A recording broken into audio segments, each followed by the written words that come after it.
As a parents বাচ্চার কাছে আমরা কি চাই? আমার বাচ্চা ৮-১০টা বাচ্চার মতো শান্ত হবে, ভদ্র হবে, পরীক্ষায় ভালো রেজাল্ট করবে, পরীক্ষার খাতায় সুন্দর করে লিখে আসবে। আমার বাচ্চা হয়তো আসলেই অনেক ভালো পড়াশোনা করছে, কিন্তু পরীক্ষার খাতায় যেয়ে যে কি হয়ে যাচ্ছে বুঝতেই পারছি না। সময়ের মতো লিখে লেখাটা শেষ করে আসতে পারছে না, লেখাটা একটু অপরিচ্ছন্ন হয়ে যাচ্ছে, ক্লাসের টিচার কমপ্লেইন করছে। ও তো বলতে দিলে গড়গড়ি বলে যাচ্ছে, কিন্তু লিখতে দিলে কি সমস্যা হচ্ছে? শুধু এটাই না, আরো কিছু সমস্যা আমি খেয়াল করেছি।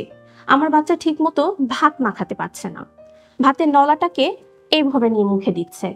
কি প্রবলেম আমি আসলেই বুঝতে পারছি না। বলছিলাম ডিসপ্রাক্সিয়ার কথা, যেটাকে আমরা মোটর ডিসএবিলিটি বা ডিসঅর্ডারও বলতে পারি।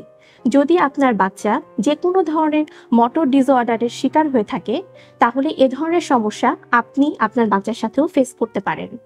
অকুপেশনাল থেরাপি সেশনে আমি কাজ করব আপনার বাচ্চার সাথে যে কোনো ধরনের মোটর ডিফিকাল্টিস মিনিমাইজেশনের জন্য।